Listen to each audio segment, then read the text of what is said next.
Bueno, ahí está, ya estamos transmitiendo en vivo. Buenas tardes, desde el Facebook de La Indija Ediciones. Bienvenidas, bienvenidos y bienvenidas a todos quienes nos están escuchando.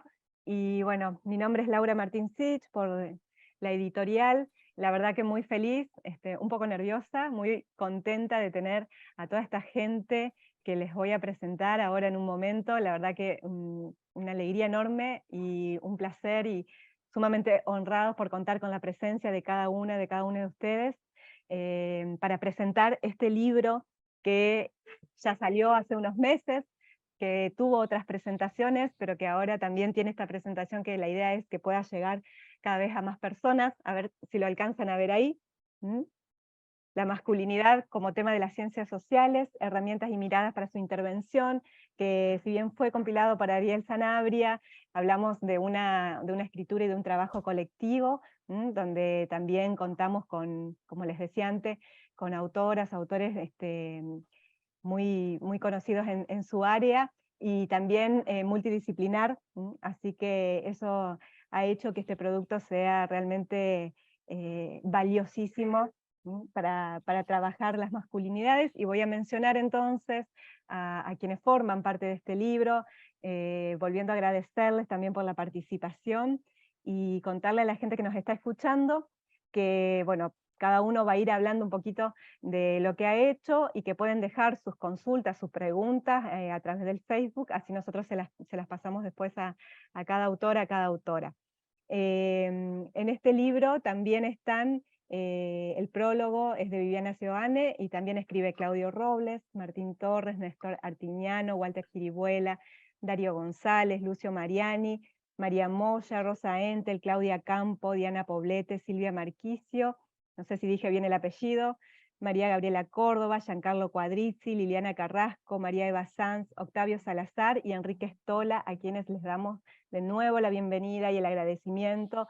También a Ariel como compilador. Ariel, gracias por haber reunido a toda esta gente que vamos a empezar a escuchar ahora. Vamos a empezar entonces con Octavio. ¿Estás por ahí? Sí, hola, buenas Hola, tardes Octavio. ahí, Bueno, buenas noches aquí. Les hablo desde Córdoba, en España, y aquí son más de las 12 de la noche, y agradezco que me hayáis permitido primera intervención, porque así me facilitáis que me retire más rápidamente, ¿no? Bueno, yo en primer lugar tengo que empezar dando el agradecimiento primero a la editorial por haber hecho la apuesta por este volumen colectivo, y luego, por supuesto, a Ariel por contar conmigo, por hacerme la propuesta y por hacerme parte de una obra que, como comentabais antes, entre sus grandes méritos, yo creo que está esa mirada interdisciplinar, ¿no? Desde distintos enfoques, y yo creo que una cuestión como la masculinidad o las masculinidades requiere necesariamente de esa mirada, ¿no? Desde diferentes posiciones, ¿no? Yo me dedico al derecho constitucional, yo soy docente e investigador en el ámbito del derecho constitucional, y por lo tanto mi acercamiento a este tema tiene que ver sobre todo con cómo se construye la igualdad en las sociedades democráticas, y con la dimensión, podemos decir, más estrictamente política de la masculinidad, ¿no? Y eso es lo que he tratado de abordar en mi aportación al libro, ¿no?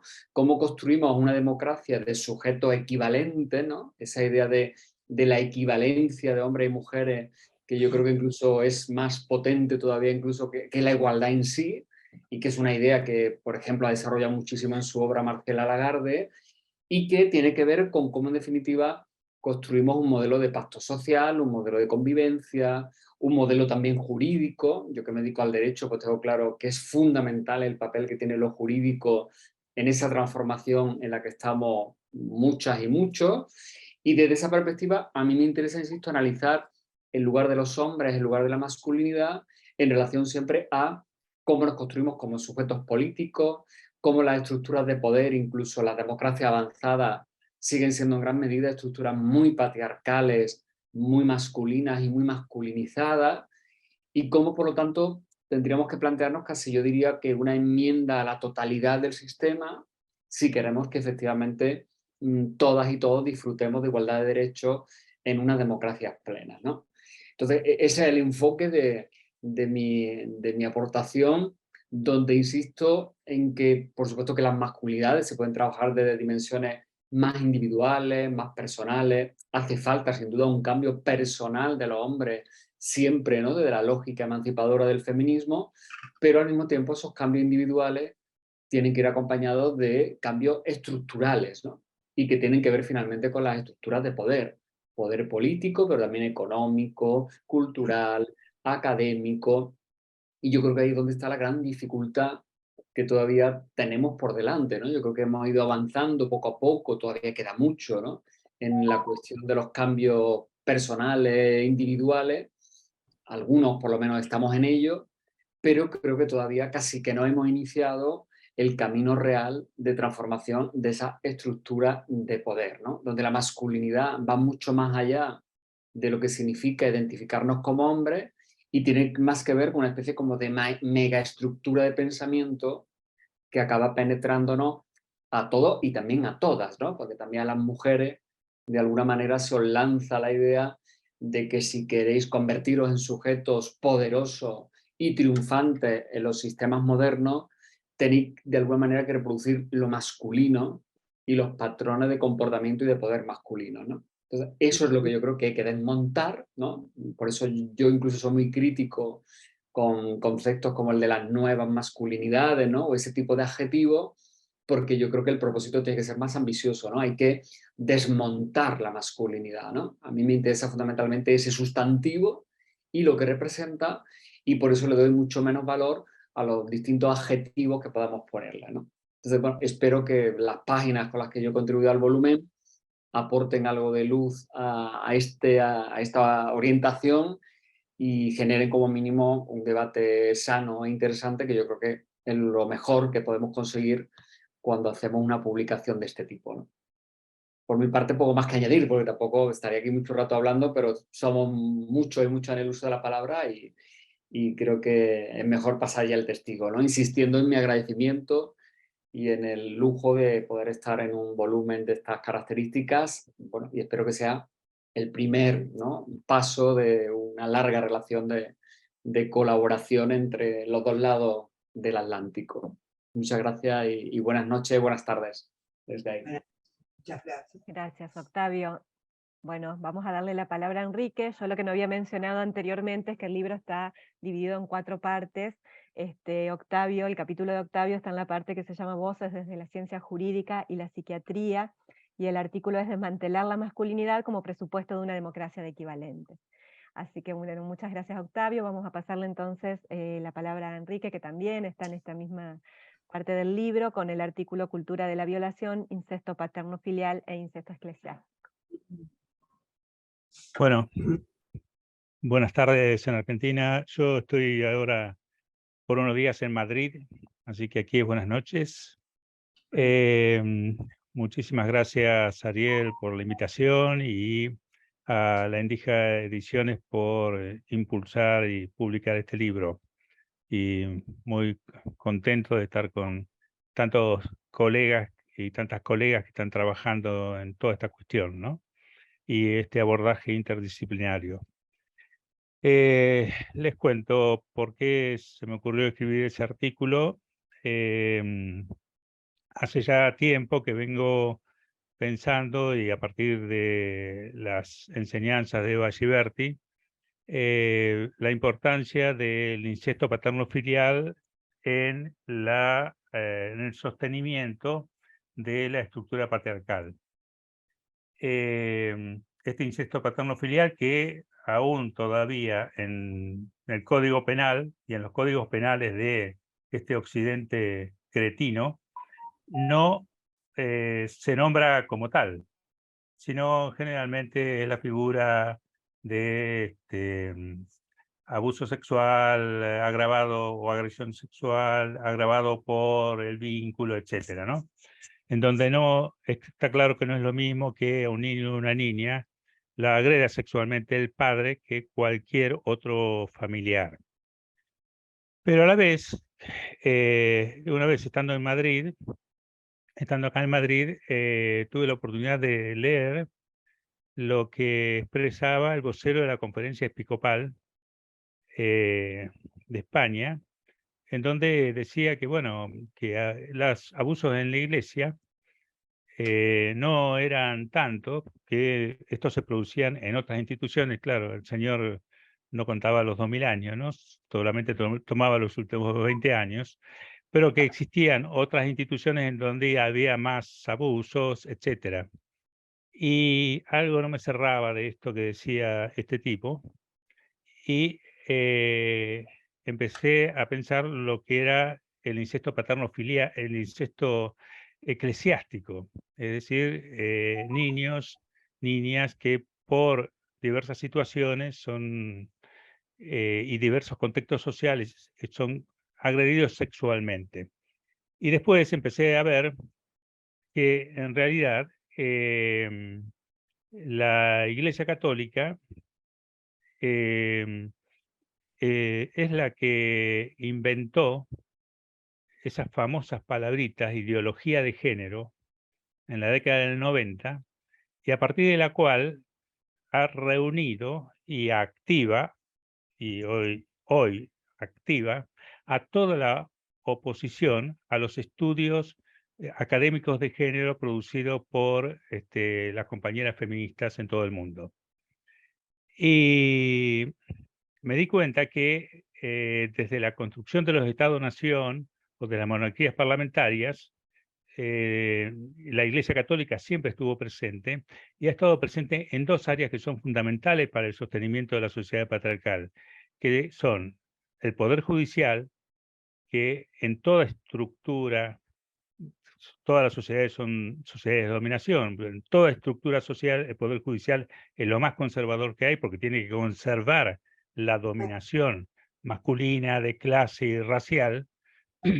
Y por otro lado, su incidencia en la educación, porque pensando en Argentina nada más, pero esto ocurre en todos los países de Occidente, el llamado Occidente y su área de dominio, pensando en la educación, ningún país, en ningún gobierno se ha puesto firme para que la educación sexual integral se cumpla en todos los ámbitos de la enseñanza y que la educación sexual comunitaria exista.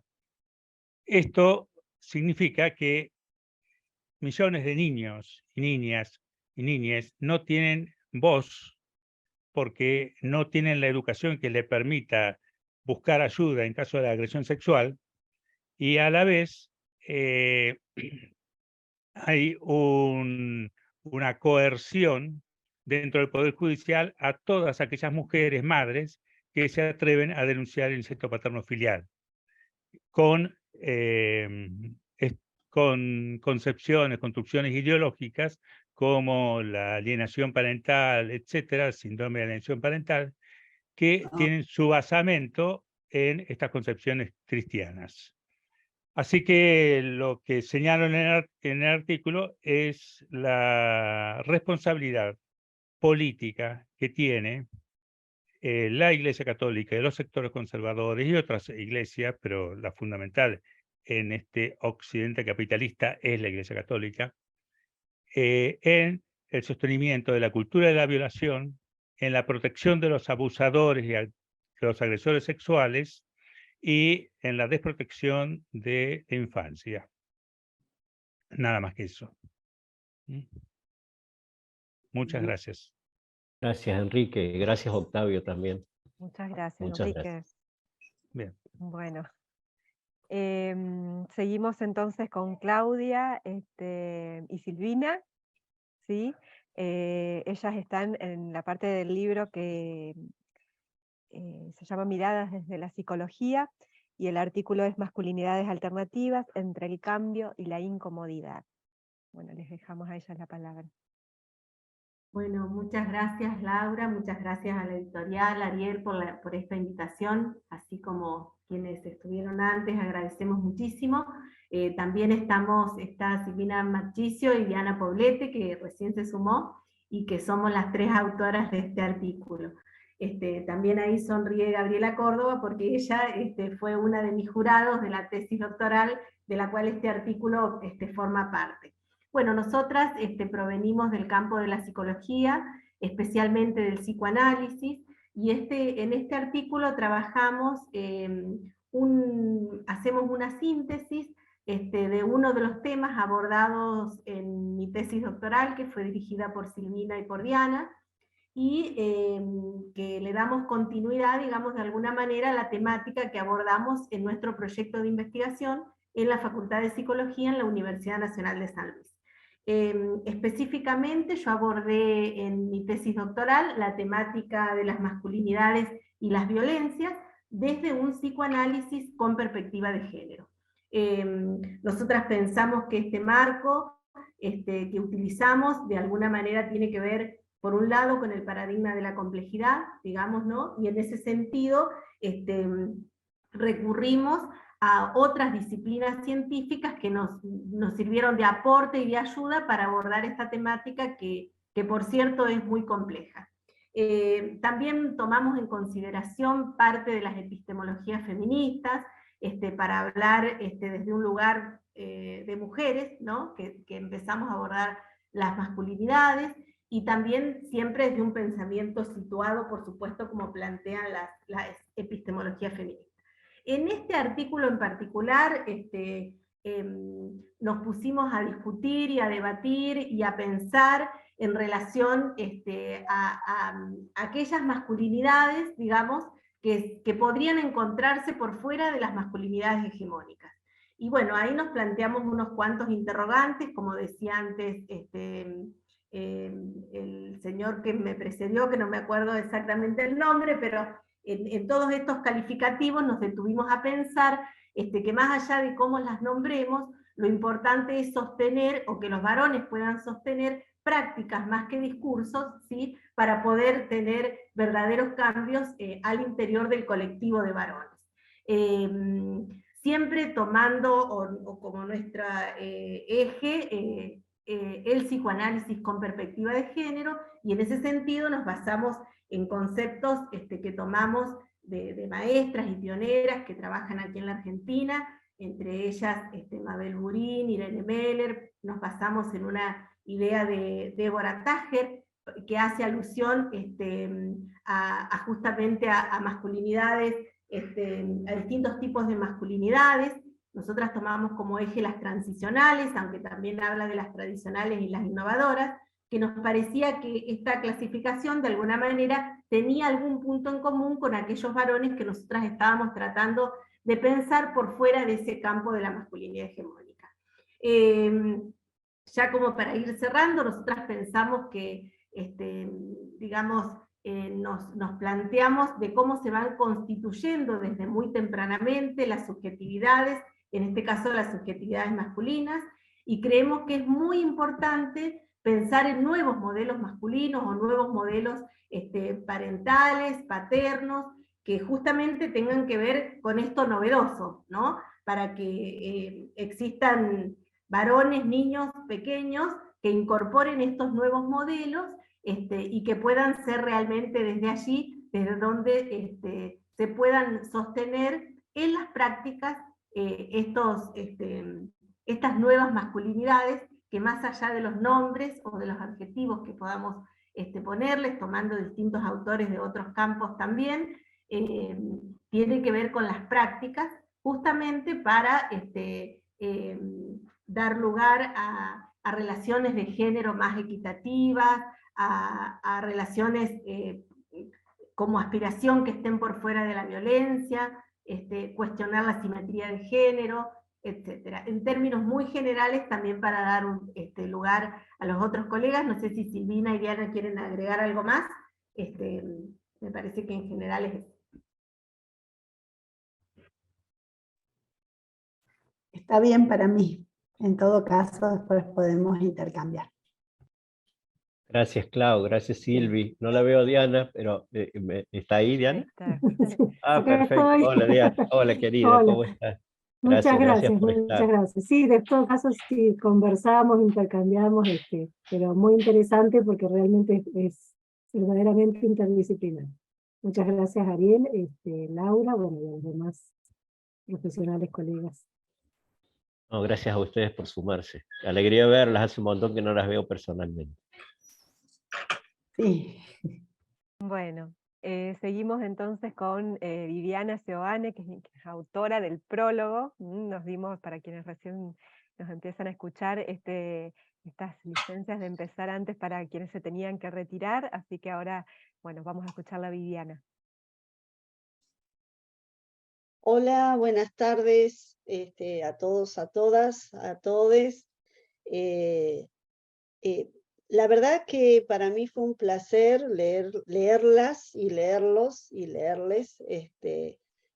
Creo que estamos ante un libro que deja planteadas muchas, que produce muy buenas preguntas y que deja y ofrece a disposición herramientas para seguir desmontando estas masculinidades, en algunos casos violentas, en algunos otros casos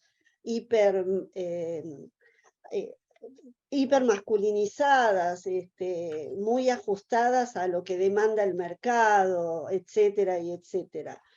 A mí me parece que es un libro complejo y completo, no en el sentido de una obra que cierra, sino, como decía recién, es una obra que abre y que deja planteadas muchos interrogantes, muchas ideas, pero complejo en el sentido de entra el tema, ¿no? Le entra el problema desde diferentes campos disciplinares, y en ese sentido lo vuelve una obra muy rica, ¿sí? Y me parece que es muy rica inclusive, y me parece que esto es muy importante, para aquellos y aquellas que no ejercen en el campo del trabajo social, pero que sin embargo comparten con el trabajo social y con les trabajadores sociales preocupaciones y modalidades de intervención. Yo vengo de la educación, y en ese sentido digo, es una obra que sirve al campo de la educación para pensar la intervención también en relación con la necesidad de producir otras subjetividades, otras masculinidades en este presente. En ese sentido digo, es una obra que interpela y complejiza la jerarquía de género, y nos desafía a todos a pensarnos y a producirnos de otras maneras. No solamente digo a los varones y a las masculinidades, ¿no? Me parece que en este presente estamos todos obligados a pensarnos y a producirnos de otras maneras. Como decía el compañero entonces, somos todos productos de un capitalismo neoliberal, patriarcal, que nos vuelve sujetos del rendimiento. En este sentido, me parece que la obra, aun cuando parte de problematizar la masculinidad, da pistas para pensar esta deconstrucción, la necesaria deconstrucción para volvernos más humanos, ¿no? Para volvernos sujetos no atados a lo que el propio sistema de dominación capitalista patriarcal exige de cada uno de nosotros. Me parece también oportuno, creo que es un libro que viene en el momento adecuado. Cuando escribí el prólogo, cuando empecé a pensar en el prólogo, leyéndolos y leyéndolas, me vino a la mente lo que había sucedido en Villa Gesell, de un grupo de pibes de muy corta edad termina matando a otro pibe solo por la presencia, por la aportación de rostro, de aspecto, por la mirada. Entonces ahí me quedó rondando esta fuerte asociación entre masculinidad y violencia, que no es la única asociación, pero es como casi, porque es una asociación muy celebrada por algunos grupos de la sociedad, por algunos estamentos de la misma sociedad. Entonces digo, me parece una obra muy oportuna para desmontar también esas asociaciones, y también oportuna en un momento en que tanto en América Latina como en Argentina viene avanzando un discurso profascista que tiene por objeto avanzar en la construcción de una sociedad de pocos, volver atrás, desandar el camino logrado, alcanzado, poco pero necesario respecto de derechos no reconocidos o de derechos vulnerados, me preocupa enormemente este presente, y me parece que el libro repone un tema que no está saldado, sobre el cual tenemos que seguir, y ustedes seguramente seguirán produciendo alrededor de esta temática, para defender no solamente los derechos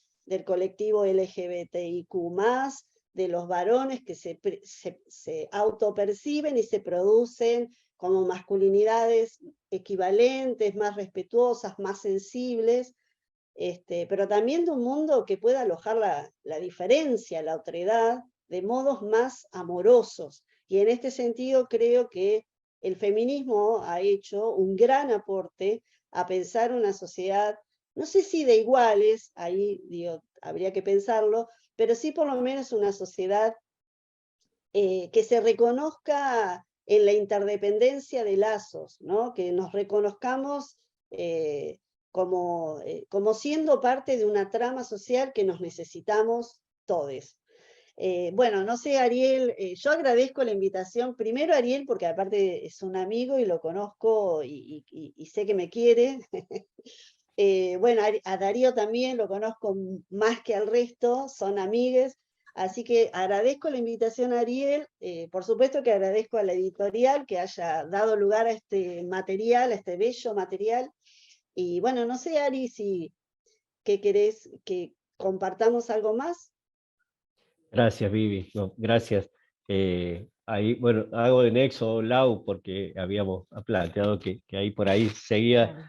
como contando de, lo que este trabajo colectivo nos provocó, y etcétera. Y bueno, como dice Vivi, cuando Laura me convoca, me propone hacer un trabajo de este tipo, lo primero que pensé, digamos, en la complejidad, y esto que no ahondar en demasiados comentarios que ya se han dicho, como lo planteó Viviana, el propio Octavio, Enrique y Claudia, con Silvina y Diana, sino también que la convocatoria tenía que ver con dos dimensiones que me parecen fundamentales para cualquier tipo de trabajo, que es el cariño, el afecto y la admiración. Digo. En ese sentido, digamos, la selección, la idea, la propuesta, la búsqueda de estas miradas tenía que ver un poco con eso, con conocernos y a partir de ahí construir colectivamente. Y tenía también que ver con una mirada que aborde desde la complejidad, ¿no? Pensar la masculinidad en singular o en plural como una construcción transdisciplinaria, digamos, con miradas absolutamente diversas. Por eso el título del trabajo tiene que ver con una tematización desde las ciencias sociales acerca de la masculinidad, que está expresamente manifestada y expresada en singular en el título, porque ahí aparece como un problema. Lo han ido recorriendo quienes me antecedieron y seguramente quienes van a seguir, coinciden en esta idea de que la masculinidad adquiere una cierta compostura, una cierta expresión que produce determinados tipos de problemas en nuestra sociedad, algunos que tienen que ver, o casi todos tienen que ver con las violencias, y también con los mandatos y las presiones que implica protagonizarlas, ¿no? Expresarlas Entonces digo, eso, básicamente, yo no puedo más de la emoción en este encuentro, porque me encuentro con gente a la cual le tengo un gran afecto y como decía recién, admiración por los recorridos, por los trabajos, por las producciones. Y estuvo organizada, como decía Laura, en 4 partes, porque la idea era buscar voces desde las distintas ciencias sociales que nos permitiera, digamos, expresar una mirada acerca de cómo estábamos entendiendo, cómo estábamos estudiando, cómo estábamos mirando el problema acerca de las masculinidades y esa expresión, si se quiere, dominante. Así que solo hacer referencia, digo que a mí me gustaba pensarlo desde la complejidad, pensar que esto tampoco nace en el vacío, como decía Viviana recién, esto no es una cuestión que se produce en el vacío, sino que es producto, valga la redundancia, de las luchas feministas, digamos, que varones estemos acá dando cuenta de repensar cómo expresamos nuestra masculinidad, responde, da cuenta, digamos, de esa interpelación que las luchas feministas nos han hecho y que pudiéramos pensarnos en qué nos pasa como varones en este contexto de los feminismos en general. Así que, digo, esa idea y esa intención tiene esta obra. Y bueno, agradecer a Laura, a Armando, que todo pusieron para que fuera posible, y ustedes como compañeras de viaje, digo, quienes se les propuso e inmediatamente aceptaron, no hubo nadie que dijera, che, déjame pensarlo, nada, digo, se les propuso e inmediatamente se pusieron a escribir, a algunas y algunos con ya recorridos ya realizados, y otros a pensar y a trabajar para que esto viera la luz y la calle. Y las repercusiones que tenemos, debo confesarles, que son maravillosas. Digo, yo me tocó en un congreso, en un encuentro de trabajo social en Tandil, firmar ejemplares, y yo digo, la verdad que absolutamente paralizado, digo, esto de esto se trataba. Y así, bueno, la verdad que les agradezco muchísimo las repercusiones, les decía, del trabajo. Me llegan devoluciones maravillosas y eso, bueno, aumenta totalmente la alegría, la emoción y la satisfacción de haber compartido con ustedes este trabajo. Así que mil gracias por estar. Gracias a ti. Bueno, Ariel, muchas gracias. Muchas gracias. Vamos a seguir entonces por orden, diríamos, sigue Claudio Robles. Claro. Su artículo es Masculinidades, modelos para desarmar. Bueno, ¿cómo les va? Buenas noches para todos, para todas y todes. Yo les escuchaba y escuchaba recién a Ariel atentamente y decía, bueno, como para no estar emocionado, ¿no? Ariel se propuso un trabajo pretencioso, ambicioso, exigente, y creo que obtuviste un excelente resultado. No me parece nada casual esto que te está pasando con las repercusiones que el libro tiene. Y en ese sentido recién pensaba que me parece que en la categoría de compilador quedó como chica, porque vos en realidad organizaste esta obra, hiciste algo más que compilar. Creo que trabajaste mucho en la organización, en la conducción de esta obra. Así que felicitaciones, Ariel.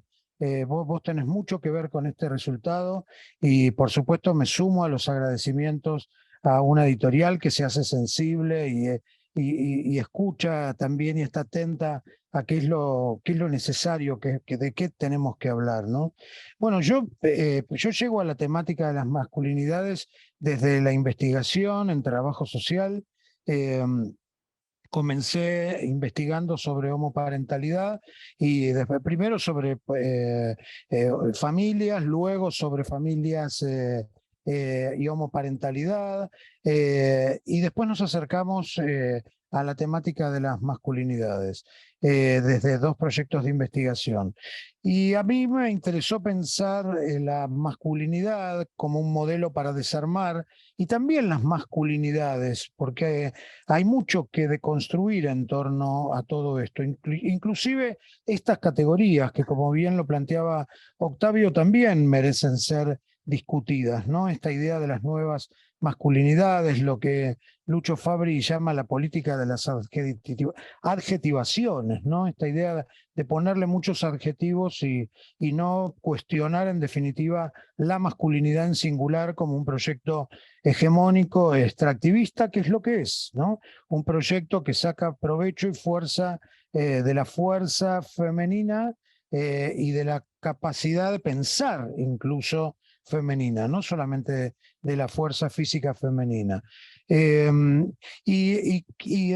algunas de las líneas que abordo en este artículo tienen que ver con pensar el tema desde la implicación. Yo no puedo pensar el tema de las masculinidades si no es a partir de la propia implicación, de la propia interpelación. Siempre pienso, ¿qué diría Silvia, mi compañera de toda la vida, cuando me escucha hablar del tema de las masculinidades? Digo, tenemos mucho para revisar en nuestras propias prácticas cotidianas, ¿no? También me pregunto cómo hacer para acercarnos a los varones, por ejemplo, que tienen tanto para revisar en sus masculinidades hegemónicas, varones que ejercen violencia. Bueno, aquí está Liliana y ella seguramente nos puede enseñar mucho acerca de esto, pero ¿cómo poder acercarnos para poder tender puentes que también sirvan a estos varones para abandonar esas prácticas alienantes y alienadoras también para ellos mismos, ¿no? Porque en este sentido me sumo a lo que plantea Rita Segato, de que este mandato de la masculinidad hace que nos suicidemos 4 veces más que las mujeres, poblemos las cárceles argentinas en el 95% de los casos, cometamos el 70% de los accidentes graves de tránsito, vivamos 7 años menos que las mujeres porque no nos cuidamos. En fin, todo eso también nos daña profundamente a los varones, ¿no? Y bueno, me sumo a esta idea de poder pensar, como dicen otros autores, no quiero hacer esto una presentación muy técnica, pero generar una incomodidad, pero que sea una incomodidad para producir agencia, ¿no? Para hacer algo, porque no alcanza solo con decir que estamos incomodados. Como dicen algunos varones, hoy no se puede decir nada. Y no se puede decir lo que hemos dicho tantas veces, no se puede, no se debe decir más, ¿no? Y luchar, sabemos que esto genera resistencias, hay movimientos de varones enojados, hay organizaciones que llaman a defenderse de la heterofobia, como si el mundo heterosexual estuviera amenazado por estos movimientos que piensan otras formas de ejercer la masculinidad, y también creo abandonar este pedido que siempre terminamos haciendo a las mujeres de que nos enseñen y nos ayuden a saber qué tenemos que hacer, ¿no? Es hora de que crezcamos los varones y empecemos, ¿qué es lo que creo que hemos empezado a hacer, a pensar nuestra propia masculinidad y no a pedirles a las mujeres que nos eduquen y que sigan asumiendo ese papel que tanto se les ha y les hemos adjudicado, y asumir en definitiva nuestra responsabilidad, ¿no? Y por último, bueno, en el libro trato de formular algunas propuestas desde el trabajo social, desde el ámbito de la docencia, de la investigación y también de la misma intervención profesional. Un gracias enorme, Laura y Ariel, y a todos los compañeros y compañeras, porque esto es un lujazo, realmente.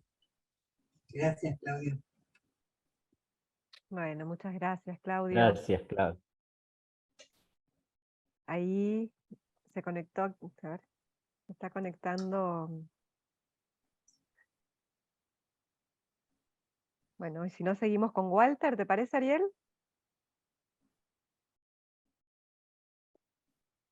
Bueno, Walter, ¿cómo estás?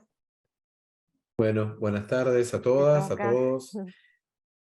En primer lugar, agradecerles mucho, como todos mis compañeros y mis compañeras anteriores, el trabajo, Ariel, a Laura, la editorial. Digo, a veces parece que es juntar algunos artículos y es mucho más que eso, darles un recorrido, tenernos una paciencia china, contestarnos que sí cuando les pedimos los días de más, y todas esas cuestiones que sabemos que siempre aparecen en este tipo de producción colectivas. Para mí es como una alegría grande porque yo hace un tiempo que vengo trabajando con cuestiones de sexualidad en la vejez, y sexualidad disidente, y siempre entró el tema por la ventana del fondo de la endija del costado de la reja entreabierta, capazmente lateral. Entonces, cuando Ariel me propuso ser parte de este trabajo colectivo, yo le decía desde el tema de la vejez, esperando que su respuesta sea no, déjate de hinchar, fue dale. Y entonces, para mí es un montón que tengamos espacios en los que podamos hablar de estos temas en general. Como contó Claudio antes también, yo también llego al tema, en realidad por doble vía, primero por el trabajo, el ejercicio profesional como trabajador social que se dedicó a la gerontología, y ahí me empezó a preocupar, o me empecé a pensar el tema de las sexualidades, básicamente de las sexualidades por fuera de la heteronormatividad o por fuera de la heterosexualidad, para ser más exactos con el término, y después eso me llevó a empezar a pensar el tema de las nuevas masculinidades, nuevas formas de habitar la masculinidad y demás. Básicamente, con alguna cosa yo venía pensando ya hacía un tiempo que los estudios gerontológicos estaban con algún tipo de deuda con los estudios queer, y que los estudios queer estaban con alguna deuda con los estudios gerontológicos, y hoy asociar eso mismo a las cuestiones de las nuevas masculinidades. Digo, por alguna alocada idea, rápidamente, cuando pensamos en nuevas masculinidades, pensamos en sub-25. ¿No? Digo, como uno piensa, las ideas de las sexualidades en general, uno tiende a pensarlas por ese lado, y a mí me parecía que era interesante o que se podía darle una vuelta de tuerca a eso. Básicamente, de eso trata el trabajo, de algunas formas de pensar las nuevas masculinidades, las masculinidades hegemónicas, desde la gerontología, con personas que no comparten la sexualidad pretendidamente hegemónica. Y para eso tomé dos tópicos principales, o dos ejes, muy vinculados entre sí, y tomé algunos relatos que fuimos obteniendo en entrevistas, tanto para mi tesis de doctorado como para un proyecto de investigación que dirijo en la Universidad Nacional de Luján. Esto básicamente entendiendo que había microtransgresiones, entre muchas comillas en las vidas cotidianas de estos viejos, que claramente se vinculaban con nuevas formas de masculinidad o con nuevas formas de masculinidades, pero que no habían sido denominadas así en los momentos en que las hacían. Y digo, básicamente porque primero apareció la vida y después apareció alguien que reflexionó sobre eso. Digo, es como esto es una perspectiva epistemológica, si quieren, pero me parece que había algo de eso. Y los dos tópicos en los que yo intenté organizar mi desorganización fue la iniciación sexual y la presunción de heterosexualidad en estas personas. Y la iniciación sexual en estos viejos fuertemente relacionada a la presunción de heterosexualidad, además, ¿no? Como esas dos ideas se juntaban. Los relatos que yo obtuve, y que no me voy a detener mucho ahora, si de paso las invitamos a leer el libro entero, tienen que ver con cómo esa iniciación sexual para estos viejos que hoy se reconocen como personas gays, homosexuales o con identificación que ellos den, fue siempre en el marco del comercio sexual, con el uso de la mujer como objeto, y con una situación incluso de padecimiento para ellos por presuponer que todos los pibes de ese momento, que son los viejos de hoy, iban a tener un debut sexual satisfactorio con mujeres, en el marco del mercado sexual. Y por otro lado, esa presunción de heterosexualidad como única forma de masculinidad, además, ¿no? Como adhiriendo a este modelo masculino único, fuertemente contrapuesto al femenino. Una de las sanciones más grandes para el colectivo LGBT, para los varones básicamente, es compararlos con una mujer, porque no solo hay una perspectiva de odio fuertemente a las disidencias sexuales, sino claramente misógina. La sanción es ser parecido a lo que se presupone que es una mujer. Decíamos, esta presunción de heterosexualidad los acompañó durante un largo trecho de la vida, muy largo. Me parece que lo interesante de pensar las vejeces es que, en este marco, es que vamos viendo cómo fue impactando en la vida el cambio más macro, el cambio social, si quieren, en el cual se fue generando una conquista de ciudadanía sexogenérica y fue apareciendo nuevas formas de masculinidad. Entendiendo en esto algo que planteó Viviana recién con absoluta claridad, que no es un camino de ida, que la tentación de la regresión de derechos, de la pérdida de esas conquistas, digo, está a la vuelta de la esquina, mucho más cercana de lo que hubiéramos imaginado 40 años atrás o 10, y que a muchos nos preocupa mucho por todo lo que representa. En ese marco entendimos que estos viejos eran pioneros por sus microtransgresiones, por identificar rápido y mal de alguna manera de esta masculinidad contrahegemónica o de estas nuevas formas de vivir la masculinidad, que hay una valoración en sus historias vitales que tienen que ver con ser contemporáneos de dos momentos muy difíciles, y muy diferentes, más que difíciles, en el que tuvieron que pasar de ocultarse a responder casi a un requerimiento de visibilidad, y que estos cambios se dan en un cambio mucho más estructural y mucho más amplio, como el que veníamos hablando recién. No, de eso más o menos viene el trabajo, y para organizarlo lo que tomé fue algunas narrativas que fuimos obteniendo en esos trabajos que les decía. No la quiero hacer más larga, así que más o menos de esto cuenta el capítulo en el que yo estuve trabajando. De nuevo, Ari y demás compañeros, Laura, muchas gracias una vez más por la invitación. Gracias a vos. Gracias, Walter. Muchas gracias. Podemos volver un poquito a Néstor en todo caso. Para quienes nos están escuchando, estamos siguiendo el orden de los capítulos del libro, y bueno, recién se conectó Néstor Artiñano, que escribe junto con Martín Torres, Masculinidades, una perspectiva del trabajo social. Néstor, bienvenido. Te pasamos la palabra. Muchas gracias, Laura. Gracias, Ariel, y una alegría gigante de poder compartir este rato y este libro, la materialización de este libro. Disculpas por haber llegado tarde, estaba tomando parcial y bueno, entregado el último parcial logré conectarme aquí. Bueno, en verdad que me sumo al sobreagradecimiento que hacía Walter también respecto a lo que significan estos proyectos, porque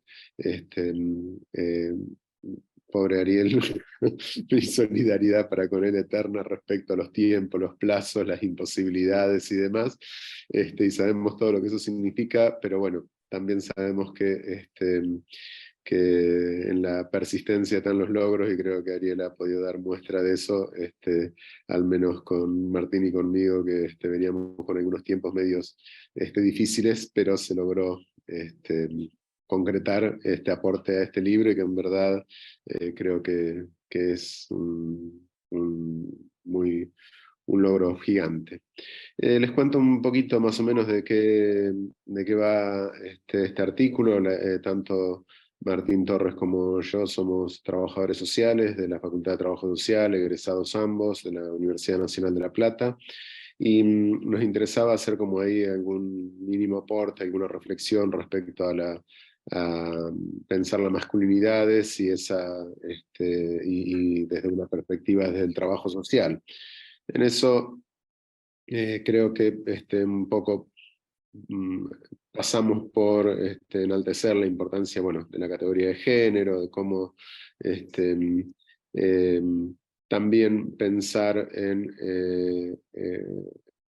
estos tiempos esas características reconocidas socialmente para el ser y el ejercer esa masculinidad, cuáles son esos parámetros hoy en día, pensar un poco la intervención, un poco al decir de García Canal esto de lo visible y oíble en cada tiempo, digamos, aquello que genera lo evidente y por lo tanto nuestra necesidad de poder cuestionar eso evidente porque significa correr los límites de lo visible y de lo oíble, de lo que se puede ver, lo que se puede escuchar, lo que se puede decir.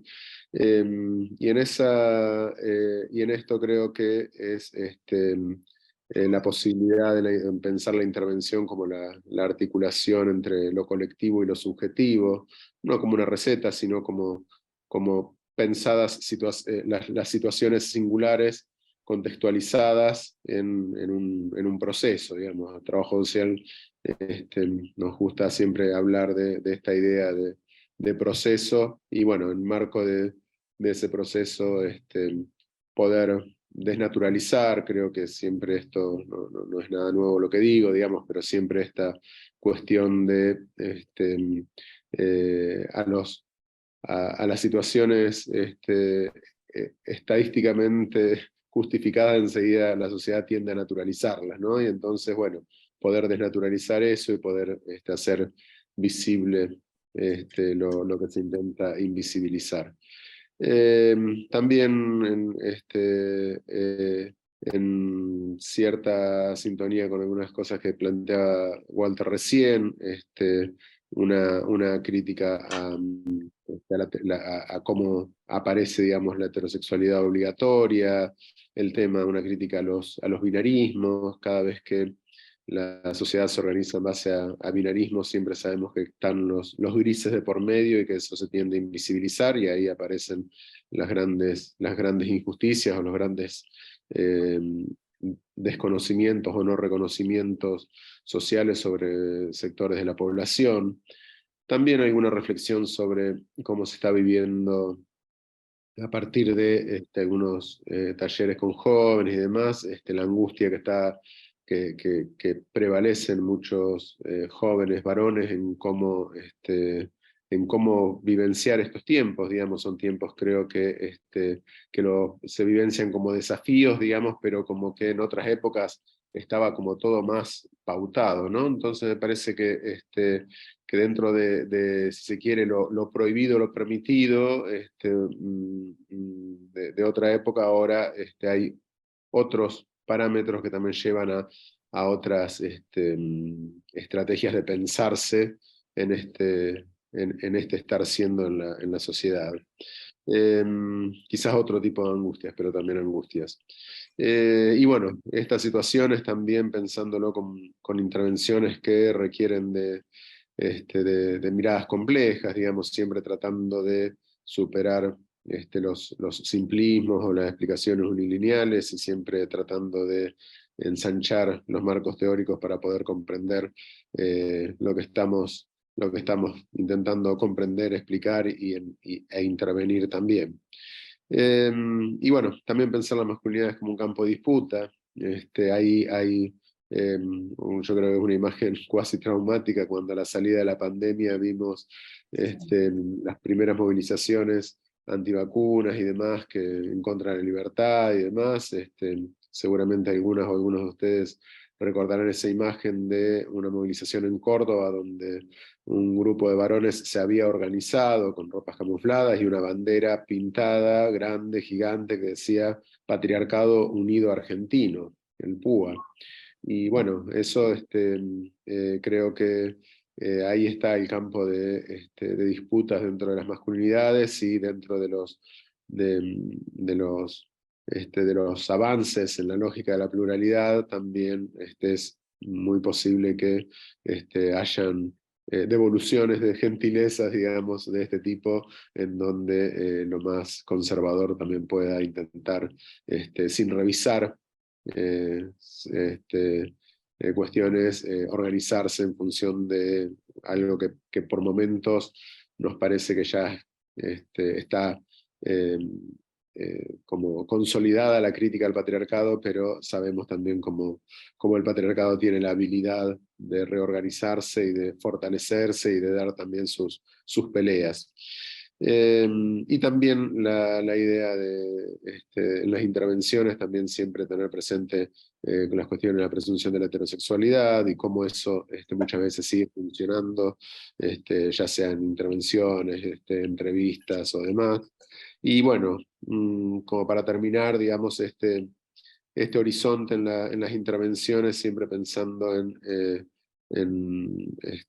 masculinidades alternativas, masculinidades en plural, masculinidades sin jerarquías entre unas y otras, digamos, y sí, dentro de esa pluralidad reconociendo el derecho, el derecho de todos cuando todos reconocemos el derecho de todos, digamos, no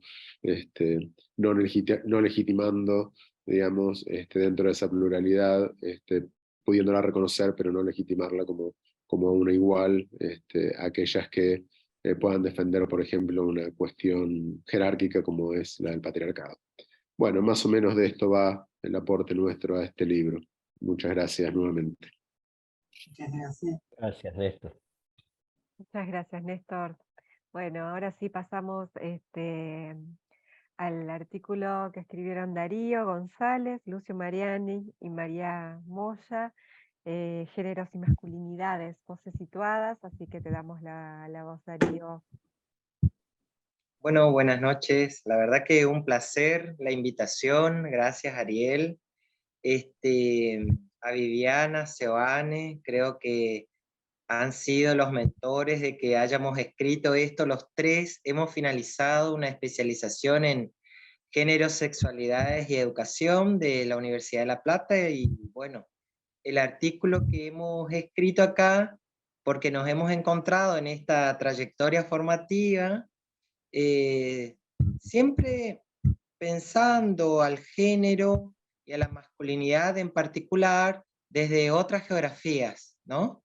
Entonces, empezamos a buscar qué había de corrientes, de cómo piensan los correntinos la masculinidad, y nos encontramos con un desierto, ¿no? En producciones académicas. Entonces, a partir de estas experiencias, de haber transitado por la formación, empezamos a preguntarnos, a preguntar a correntinos, varones cis, cómo se pensaban como varones, ¿no? Entonces, esta fue una investigación exploratoria, en donde, como lo dice Viviana, nos encontramos con varones en donde no hay acompañamiento, donde están solos con sus situaciones, con sus reflexiones, y no nos encontramos con dispositivos. Digo, en toda la provincia carece de un dispositivo en donde podamos atender a varones violentos, en donde podamos pensar estas categorías, ¿no? Que puede ser que en otras provincias como lo tengan como más avanzado, digamos, ¿no? A nosotros nos pareció interesante poder señalar esto, pero poder señalar también que en nuestras propias construcciones pesan en demasía algunas ideas naturalizadas del patriarcado, digamos, ¿no? También nos ha pasado en estas preguntas que hemos hecho, digo, cuando los varones nos interpelamos por qué somos varones, pensamos y decimos cosas como varones, digamos, ¿no? Entonces, ante un varón heteronormado, no se cuestiona esto, digamos, quienes hemos cuestionado nuestra masculinidad, hemos sido todos aquellos que no entramos en estos cánones, digamos, ¿no? Entonces, a partir de esta investigación, hemos iniciado en nuestro lugar donde trabajamos, que somos docentes, en algunos dispositivos de acompañamiento a los estudiantes que estudian trabajo social, una carrera muy feminizada, podríamos decirlo, aunque los varones transitamos estos lugares, y donde también nos hemos cuestionado por qué estudiamos cosas que serían como que realizan las mujeres, ¿no? Entonces, yo rescato esto, rescato poder habernos encontrado con gente no tan solo en pensar estas cuestiones, agradecer sus producciones porque nos invitan a seguir pensando en términos situados, ¿no? Corrientes, 400 años de historia, y algunas cuestiones que los correntinos lo tienen naturalizado. Entonces, me parece que ahí está el aporte fundamental, invitarlos a la lectura de este artículo, que van a encontrar cosas que piensan los correntinos sobre masculinidades, y digo, este ha sido como nuestro granito de arena para seguir pensando. Así que, bueno, agradecerle a la Endija, a Ariel por convocarnos, y por habernos encontrado y haberlos leído. Realmente, como dijo Claudio, este libro es, creo yo, un aporte fundamental a seguir pensándonos y a que tengamos en nuestra biblioteca como orientador para la temática. Muchas gracias. Gracias a vos, Darío. Gracias, Darío. Gracias, Darío, muchas gracias. Bueno, y seguimos con Rosa Enter, que escribió La violencia de Antonio, una mirada de género en torno al personaje de Antonio en la película Te doy mis ojos. Rosa, no sé si nos están Sí. escuchando. Sí. Bueno, supongo que me escuchan, ¿no me ven? ¿Me escuchan? Sí, se escucha. Ah, bueno, nuevamente un agradecimiento. Cuando Ariel en su momento me dijo que le había encantado mi artículo, me quedé con la autoestima muy alta realmente, ¿no? Porque siempre lo admiré a Ariel, ¿no? Desde que conocí su primer libro, que tuvo la gentileza de sacármelo. Así que muchas gracias, y a la querida Fundación Editorial La Endija, Laura, Armando, muchas gracias, porque realmente son personas cálidas, acogedoras, donde uno se siente realmente muy bien tratado y valorada la producción de una. Bueno, voy a decir muy brevemente algo de mi trayectoria, mis largos años, felizmente, porque aquello de lo personal es político, ¿no? Que es un emblema del feminismo. Cómo, digamos, desde las estructuras ideológicas, en fin, todo lo que atraviesa los mandatos, los denominados mandatos sociales que pesan tan fuertemente, ¿no? En las subjetividades, nos atraviesan absolutamente, y somos bastante esclavos, ¿no? Las personas esclavas, esclaves de dichos mandatos que condicionan nuestras vidas. Brevemente diré que luego de trabajar 20 años en educación, en los cuales yo sentía que había mujeres que eran maltratadas en las entrevistas que tenía con los madres de los pibes, ¿no? Y realmente no tenía herramientas, no las tenía, hasta que sabía que ocurría esto, pero me encontraba desinstrumentada, porque recién después de la dictadura empezamos a vislumbrar en el país. Yo estuve con Cristina Vila en Los Albores, cuando llegó prácticamente el tema acá, en 1985, y me lancé rápidamente a un curso sobre mujeres golpeadas en un principio, y a trabajar voluntariamente, y realmente luego de 20 años de educación, en los cuales hice todo lo que pude, el tema de género y el tema de violencia hacia las mujeres, en principio, porque también me interesó posteriormente y mucho la violencia y los mandatos sociales fuertemente interiorizados por los varones, ¿no?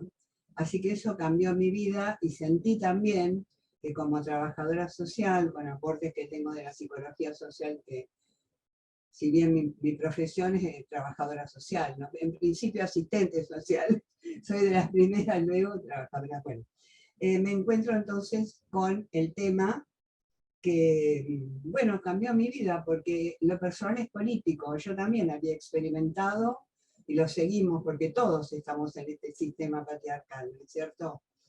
Y digo, bueno, ¿cuál será el tema que voy a elegir? Algo por ahí diferente.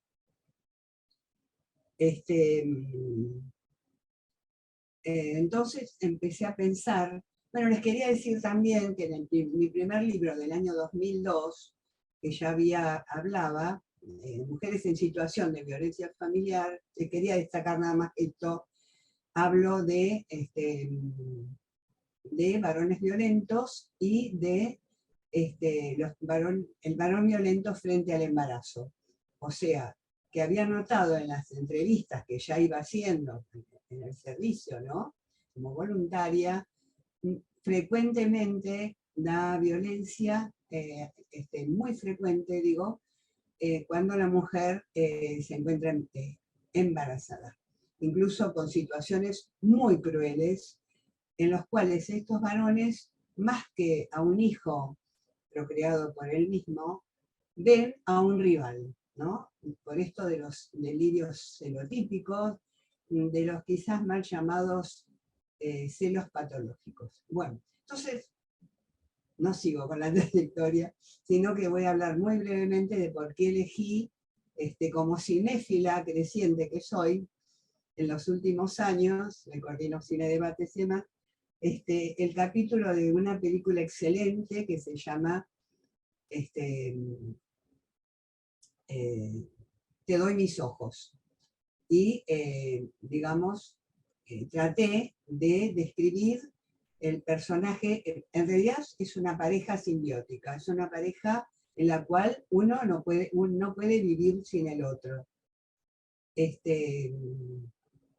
El tema es que Antonio siente que la maltrata, ella se somete permanentemente como madre-esposa, ¿no? Que es un concepto de Marcela Lagarde, una feminista mexicana, que habla esto, del concepto de madre-esposa, ¿no? Cómo nos sometemos las mujeres y nos subordinamos a este rol, digamos, de los cuidados, de ser un poco la madre de nuestros maridos o de nuestros compañeros.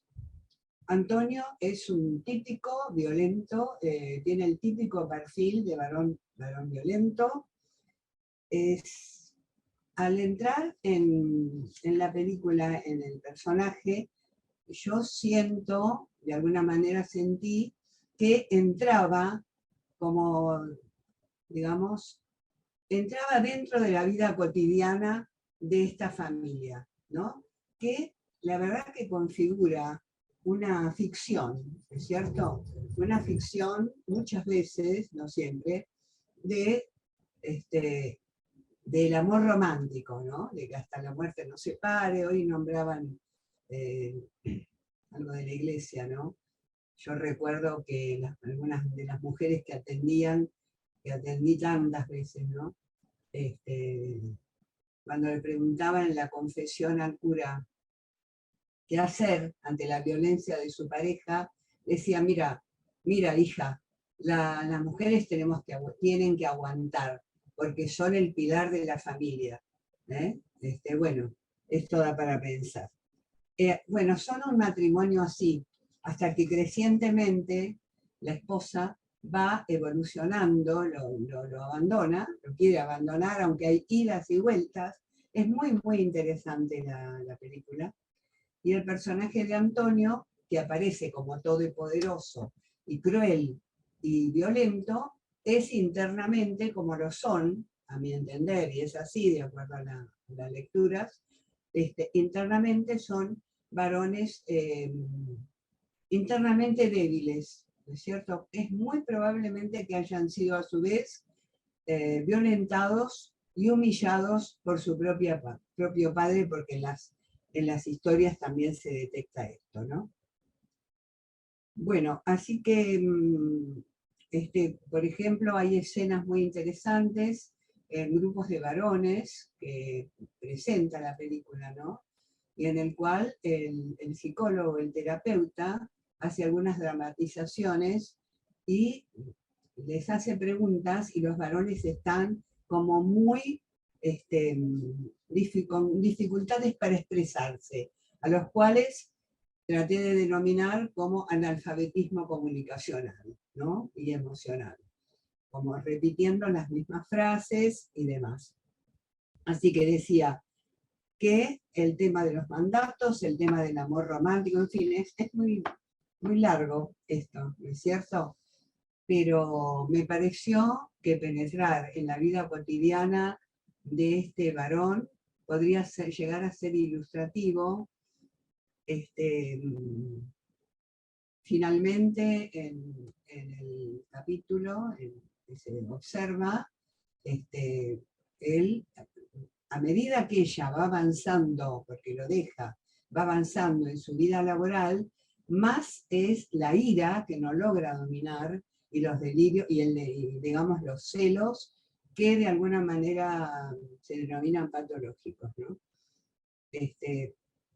Bueno, y Pilar finaliza, bueno, la somete a una violencia terrible, a pesar de estar en un grupo terapéutico, pues yo creo, a mi entender, que estas personas violentas, estos varones violentos, se los debe abordar o se los debería abordar desde lo grupal, por lo que implica un grupo, verdadero grupo operativo, ¿no? Cuando se propone un objetivo y una tarea, unas tareas determinantes para hacer tomar conciencia de la ira, de la violencia, que es minimizada y depositada en las mujeres, ¿no? En el grupo se observa en la película, por ejemplo, que le dicen, bueno, pero ella te habrá provocado. Hasta hay uno que habla de del femicidio que ha efectuado, es tremendo. Entonces, bueno, sería muy largo, no quiero demorarme más, espero que sea algo explicativo o que pueda hacer un aporte, y termino con una expresión de Pilar, ella se llama Pilar y el Antonio, que dice, ya se determina a dejarlo, incluso va a hacer una denuncia y es absolutamente maltratada por el policía que la atiende, que no está capacitado en absoluto para poder recibir y empatizar con una mujer en esta situación. Por eso es tan importante la capacitación en género, ¿no es cierto? En perspectiva de género. Tendríamos tanto para decir. Con la ley Micaela, por ejemplo, ¿se aplica o no se aplica? Bueno, de alguna manera supongo que sí. Bueno, ella dice entonces, y para finalizar, termino con unas palabras que dice Pilar. Él lo ha roto todo. Yo necesito verme. Necesito saber quién soy. Y sigue adelante. Bueno, nada más. Muchas gracias.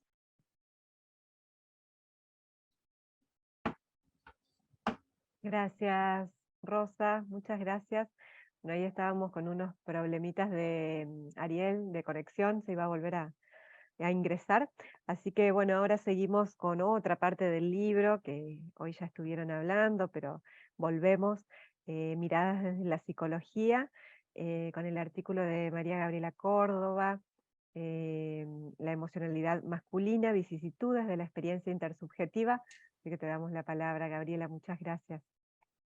Hola Laura, muchas gracias. Un placer ser parte de este volumen colectivo donde realmente se han aunado voces pertenecientes a muchas disciplinas, trabajo social, ciencias jurídicas, psiquiatría, psicología, sumadas a las intervenciones en terreno con sus dispositivos y espacios.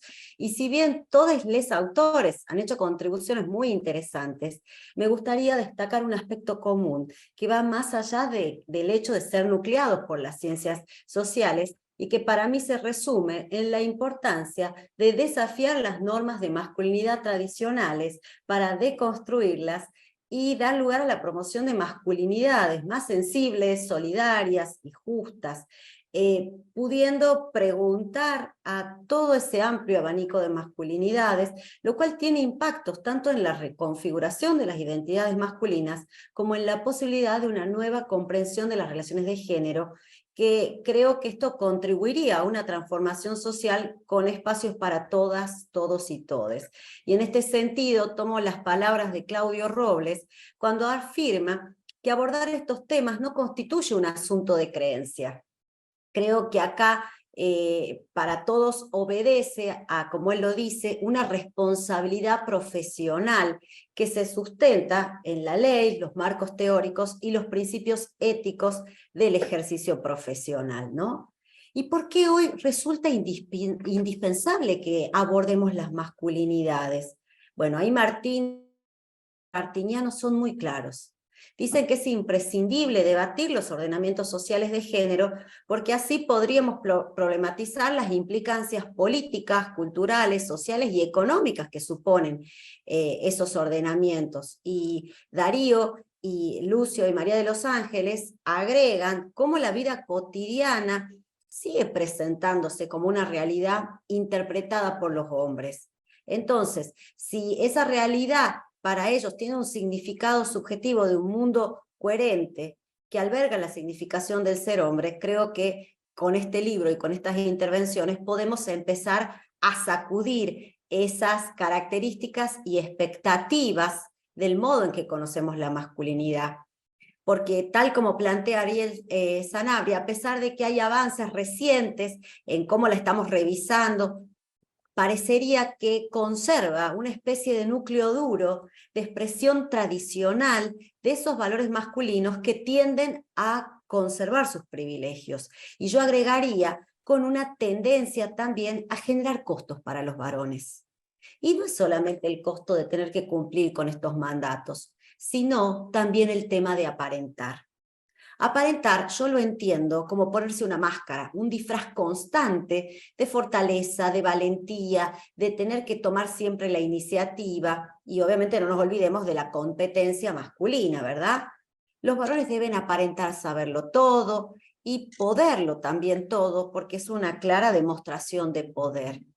Y acá entra un costo que para mí es muy complicado para los varones, que es la distancia y la desconexión afectiva a la que se someten a fin de ser una máquina que rinda en el trabajo para poder cumplir esos mandatos, y los lleva a no escucharse, a tener dificultades en las relaciones interpersonales y a no cuidarse. Me gusta pensar el conjunto de las emociones como una gran caja de herramientas a nuestra disposición.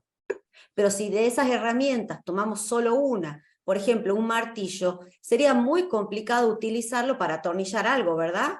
Y aunque es real que el martillo es muy útil porque sirve para muchas cosas, también nos veríamos imposibilitados, de hacer otras. Las mujeres hemos sido educadas para hablar mucho sobre lo que nos pasa, hay una tendencia en ello. En cambio, el varón no se lo educa ni se fomenta que hable de sus emociones. Generalmente se le permite o se avala la demostración de ira y de enojo, y se imaginan que así va a ser muy complejo tener buenos resultados, ¿verdad? Entonces creo que la idea sería que puedan sacar de esa caja otras herramientas emocionales que les permitan manejar la frustración, generar posibilidades de negociación a partir de reglas, por ejemplo, conversadas con el resto de la familia, y que los varones puedan hablar de lo que sienten. Porque esto va a ayudar a una convivencia saludable, donde la tensión y la fricción que siempre aparecen se resuelvan sin apelar a la violencia. Además, no nos podemos olvidar que el precio de ignorar los mensajes de las emociones nos vuelve incapaces de detectar tanto lo que es realmente peligroso o dañino para nosotros, porque estamos inhibiendo el miedo y el dolor, como lo que es seguro o fortalecedor, porque inhibimos la confianza. Y la tensión que a veces se produce cuando a muchos varones les cuesta conectarse emocionalmente, sale como una olla a presión porque no pueden hablar de eso que los está inundando. Entonces, lo primero para lograr un cambio es que los varones principalmente se animen a atravesar las emociones de dolor y de miedo. Ya sé que no es fácil, pero la conexión emocional es indispensable para poder relacionarnos, primero en una íntima vinculación con uno mismo y luego con otros. Creo entonces que El desafío hoy es romper con los mandatos, dejar de educar machos y promover varones más solidarios, cooperativos, en conexión con sus emociones, apostando a otras formas de vivir la masculinidad, lejos del estereotipo hegemónico y de las violencias. Y acá me robo unas palabritas de Giancarlo Quadruzzi Lechese cuando habla de la hegemonización de las masculinidades, todo por hablar rápido, como lo importante que es poder desarmar las creencias que los varones sostienen sobre sí mismos, que están relacionadas con una posición de autosuficiencia, de una autosuficiencia emocional, donde también se persigue el prestigio y el reconocimiento social. Yo creo que la idea sería lograr que los varones se sientan habilitados para expresar sentimientos, emociones y vulnerabilidades, y qué mejor que iniciar esta tarea de promoción de nuevos modelos hoy, con este libro, con las propuestas de los compañeros, con el espacio brindado por la editorial y con todo el trabajo que se tomó también Ariel en darle forma, para que podamos destronar los patriarcados que nos habitan, en pos de aceptar la desigualdad que genera el machismo y ayudar a los varones a que mediante una actitud consciente escojan no participar de esta lógica. Considero este libro un aporte para la construcción de una agenda propia de los varones y por ello la agenda masculina que se desprende de estos escritos para mí coincide en buscar que los hombres se constituyan como verdaderos coprotagonistas de la igualdad de género y se permitan cuestionar y transformar el patriarcado, el machismo latinoamericano y la heteronormatividad. Muchísimas gracias. Muchas gracias a ti. Gracias, Gaby. Gracias, Gabriela, muchas gracias. Bueno, ahora sí, seguimos justamente, Gabriela lo mencionaba, con Giancarlo Quadruzzi. Bienvenido, Giancarlo, que hace un ratito se conectó. Hola, ¿Cómo muchas estás? gracias. Con el artículo Aportes de la psicología social comunitaria a la deshegemonización de las masculinidades.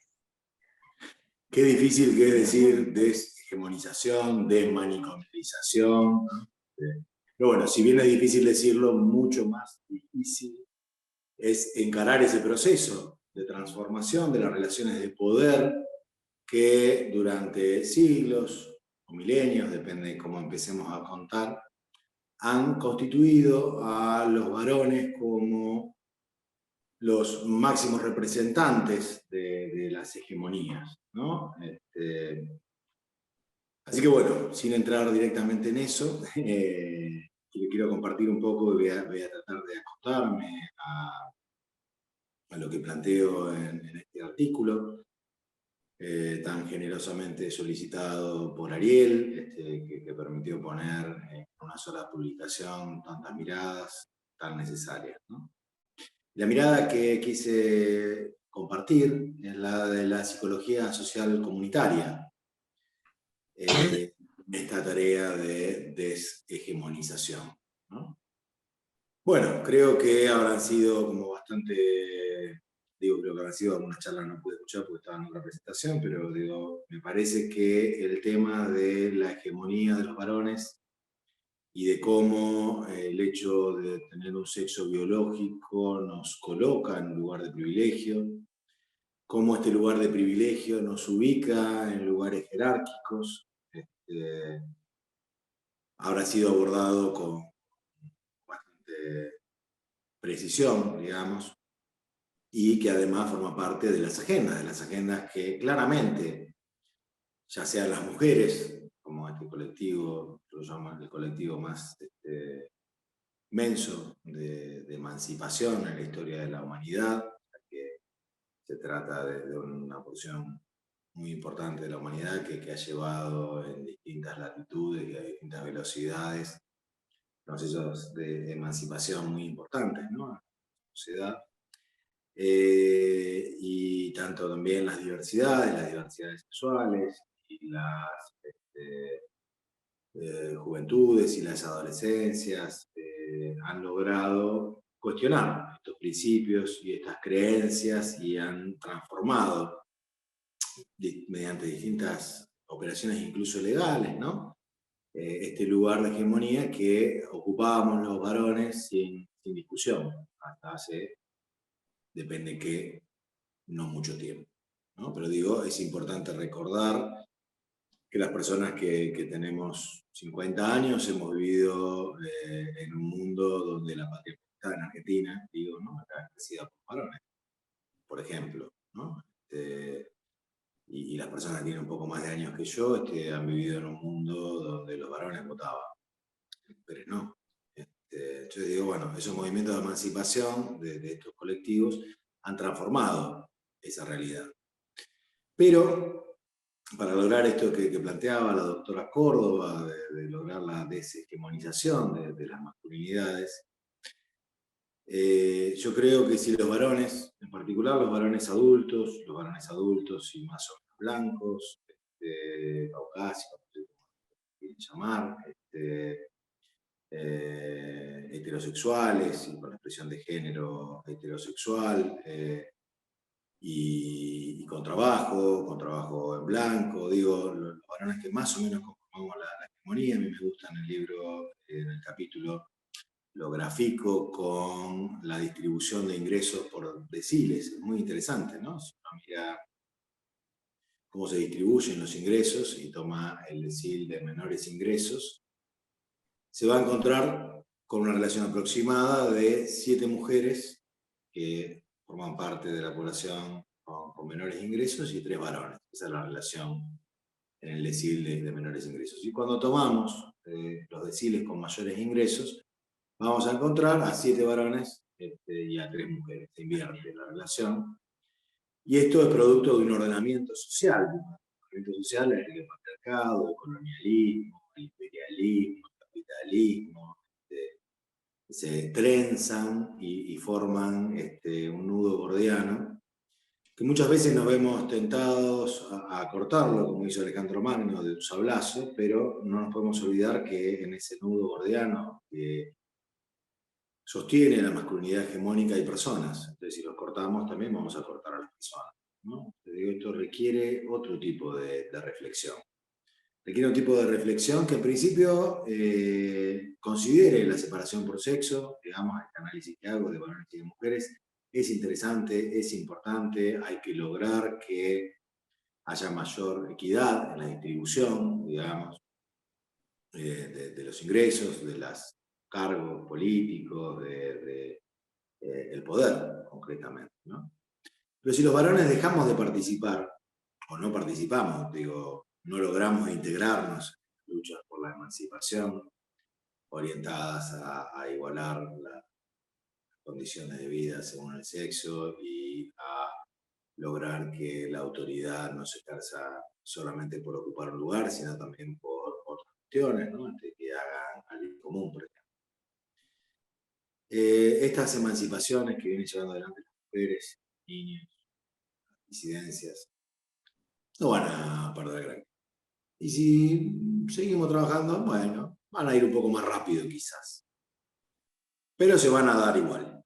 Se van a dar igual porque este movimiento emancipatorio no creo que tenga, por más que haya intentonas conservadoras y reaccionarias, no creo que vuelvan para atrás. Pero estoy tomando los conceptos de creencias hegemónicas del Luis Bonino. Últimamente tuve la suerte, a partir de explicaciones, de conversar con él, y él dice, yo la verdad que estoy cada vez más preocupado por esas creencias, por esas hegemonías que nos colocan a los varones en estos lugares de privilegio.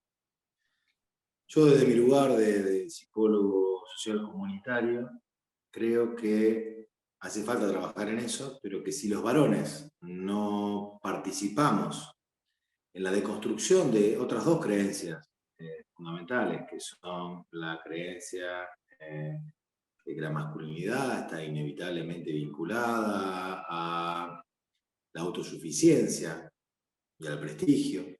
La autosuficiencia que hace que no hablemos de nuestras emociones, ¿no? Porque eso implica depender de otro, de otra persona. Y el prestigio que hace que ante las distintas tareas que tenemos para llevar adelante, elijamos siempre aquellas que son más prestigiosas, porque estar en la casa cuidando a un viejito, una viejita, un niño, una niña, hermano, nos da prestigio. Entonces elegimos la política, elegimos la ciencia, elegimos estar ahí en los lugares donde obtengamos prestigio según estas creencias, ¿no? Y la otra creencia, que es la del heroicismo bélico, ¿no? que ha sido construida exactamente en esta creación propiamente masculina, que es la guerra, ¿no? Yo recuerdo a la frase de William Ury, cuando escribe Alcanzar la paz, que pone en esta frase como un momento crucial de la humanidad, que es el momento en el que mandamos a matar bajo pena de muerte, y que se inventa la guerra, que es el momento en el que pasamos básicamente de las sociedades de cazadores y recolectores a las sociedades agrícolas, con protoestados, digamos, o con organizaciones estatales, que requerían esto, ¿no? Una estructura piramidal de organización, que requerían también la guerra. Y que requerían algo que hasta ese momento había sido inédito en la historia de la humanidad, que era que alguien mate a otra persona pero no tenía ningún vínculo. Y que mate a otra persona no por voluntad propia, sino porque si no lo mataban a él, ¿no? Básicamente en esa frase de matar bajo pena de muerte encontramos a la guerra y a este gran invento en el que los varones hemos sido protagonistas. Entonces digo, y que sin ir a la guerra, digamos, hace que un joven elija ir en moto sin casco, hace que otro joven elija tener muchas relaciones sexuales sin protección, que elijamos asumir riesgos ridículos de cualquier situación, ¿no? Y que hace que, como comparto también en este capítulo, la tasa de mortalidad de los varones sea mucho más alta que la de las mujeres. En particular, y esto es muy interesante de observar, en particular a partir de la adolescencia, que es donde la construcción de la identidad se centra más en la propia persona y en lo social que en lo familiar, ¿no? A partir de ese momento, los varones empezamos a tener mucho más muerte y enfermedad que las mujeres, ¿no? Y esto es lo que hace que lleguemos poco o mucho menos a riesgos, digamos, ¿no? La pirámide sea muy distinta según veamos a las mujeres y a los varones. Pero a diferencia de las mujeres, que pueden culparnos de muchas de sus causas de morbimortalidad, nosotros no podemos culpar a las mujeres, somos nosotros mismos que nos lo provocamos. Y somos nosotros mismos, sobre todo, en nuestra construcción de identidad masculina hegemónica.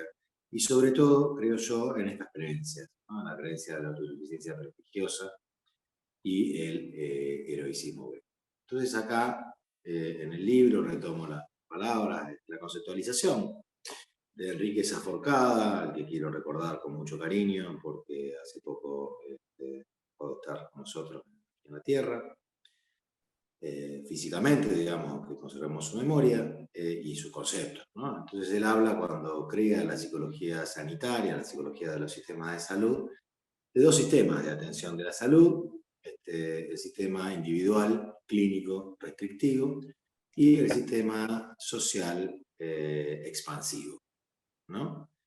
Y es interesante mirar estos desafíos, que yo los planteo como los desafíos de la participación de los varones, en particular de los varones heterosexuales, heterosis, y de los varones que no participamos de otras luchas porque no conocemos el sector privilegiado, digamos, en la deshegemonización de nuestra subjetividad.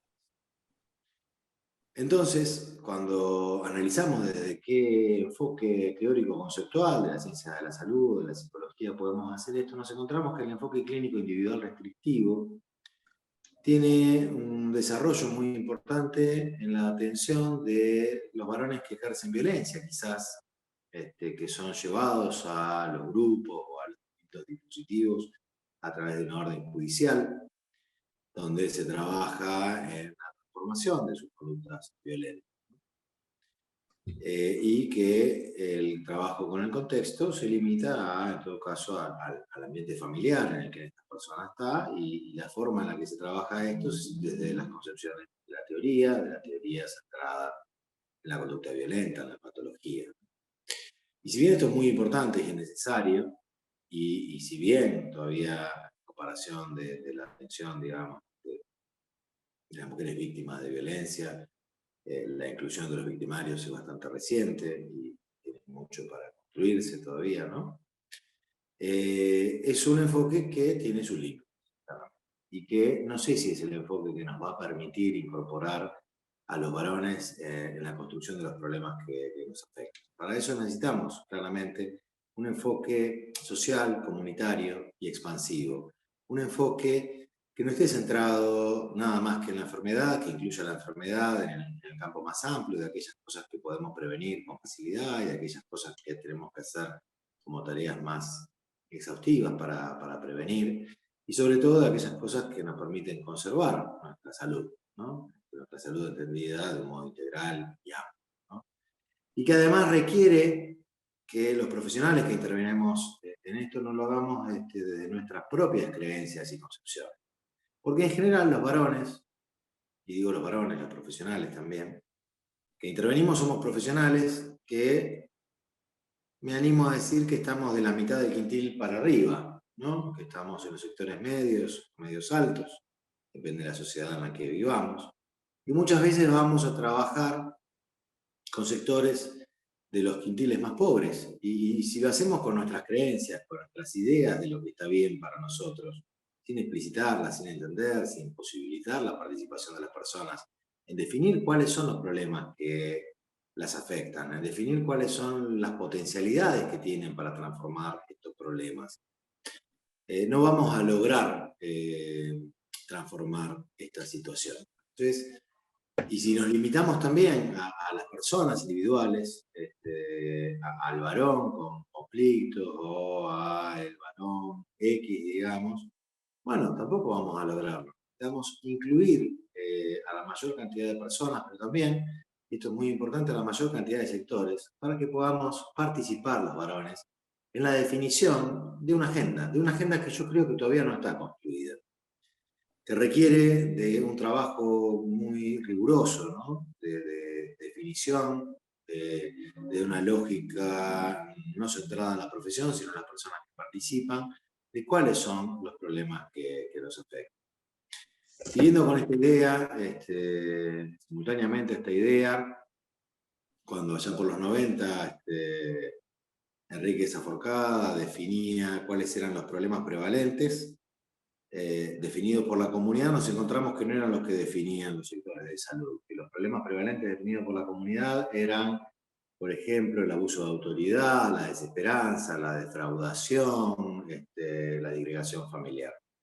Yo creo que tenemos que hacer un esfuerzo para lograr que los varones participemos en definir cuáles son los problemas que requieren que nosotros trabajemos en la transformación para la deshegemonización de nuestra subjetividad. Y seguramente cuando hagamos eso, vamos a encontrar que la prisión, que los consumos problemáticos, que los accidentes, que el suicidio, forman parte, que la guerra, que el consumismo para el prestigio, forman parte de estas cuestiones que todavía no estamos abordando y que son partes sustanciales de la construcción de las hegemonías en la masculinidad. Y espero que este libro sea un aporte para impulsar el desarrollo de intervenciones de la psicología social comunitaria, desde un modelo social expansivo, la definición de problemas y sobre todo involucrarnos en su transformación. Gracias, Jean. Gracias, Ariel. Gracias, Giancarlo. Ahora seguimos Gracias, Laura. entonces con Liliana Carrasco. ¿Estás por ahí, Liliana? Autora del artículo de Nuevos Paradigmas y Patriarcados Resistentes, interpelaciones desde la intervención para detener la violencia misógina. No te escuchamos, Liliana. Hola, buenas noches a todos, a todas, a todes. Y bueno, voy a intentar ser bastante breve con la presentación del artículo, que además toca algunos temas que tienen que ver estrictamente con los abordajes con relación a la violencia misógina, en particular con la población de varones que ejercen violencia por motivos de género, específicamente contra las mujeres. De eso se trata la propuesta que me planteó Ariel, y bueno, muchísimas gracias Ariel, Laura y todo el equipo que ha hecho posible que podamos presentar este libro y claramente manifestar distintas voces, distintas miradas respecto a la problemática. En este caso me toca plantear algunas cuestiones que tienen como propósito poner en tensión cómo se presentan actualmente justamente las resistencias patriarcales de las que hablaron algunos de los compañeros, con relación a ver cómo estas resistencias, lejos de tender a deconstruir las masculinidades y las violencias, que discursivamente es lo que se proponen, en realidad lo que logran y hacia dónde van, creo no ingenuamente, claro, tienden a reforzar todas esas prácticas patriarcales, con lo cual creo que los espacios que nos dedicamos al trabajo con varones que ejercen violencia, tenemos un rol como sumamente importante en poner en tensión esos aspectos cuando los podemos visualizar, y además tenemos un rol muy importante en la construcción de agenda política con relación al abordaje de estas problemáticas.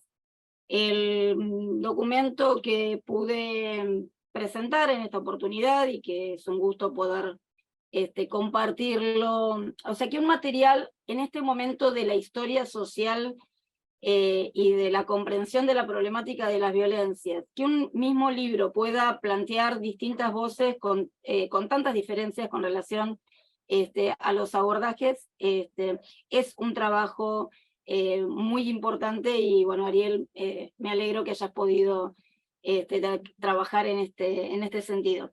Lo que me propuso fue hablar sobre la caracterización específicamente de los equipos que trabajan con violencia masculina, y desde allí tomar algunos puntos de reflexión. Yo en particular tomé dos. Cuando hablo de la caracterización de los equipos que trabajamos en la temática, hablo específicamente de los equipos que conformamos la red RETEM, Red de Equipos de Trabajo y Estudio en Masculinidades, que desde el 2011 viene construyendo espacios de tensión y de producción, y un fuerte sentido de red en sentido contrario a la violencia justamente, y también tomando por supuesto algo de la experiencia del trabajo en mi espacio en el cual me desempeño, asistiendo mujeres y varones en contextos de violencia, que es la obra social del gobierno de la Ciudad de Buenos Aires.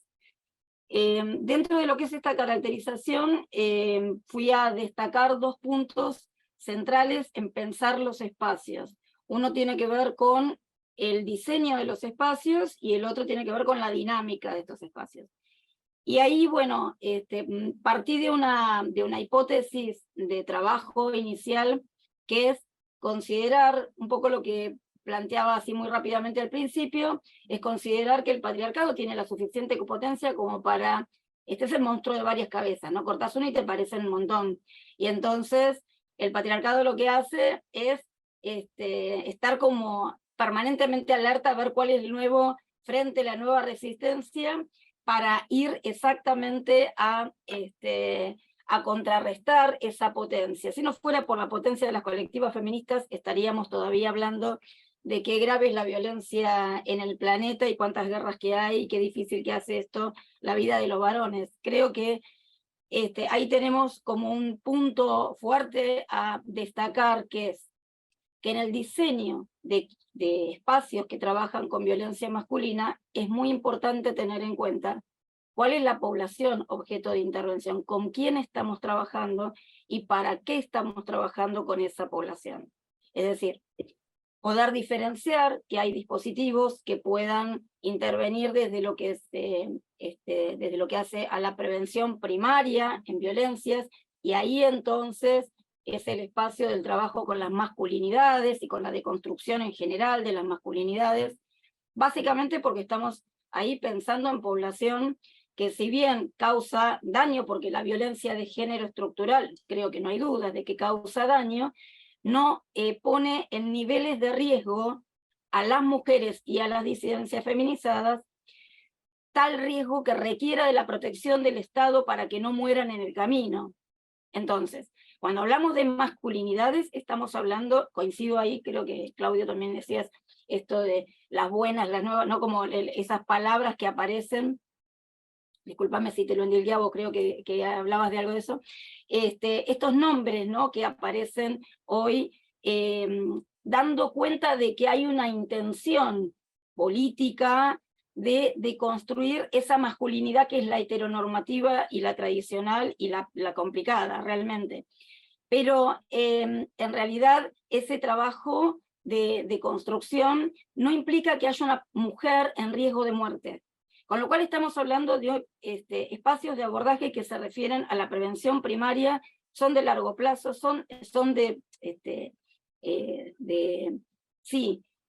para trabajar con tiempo, eso me quise referir, porque no hay personas en riesgo o en riesgos graves o riesgos inminentes.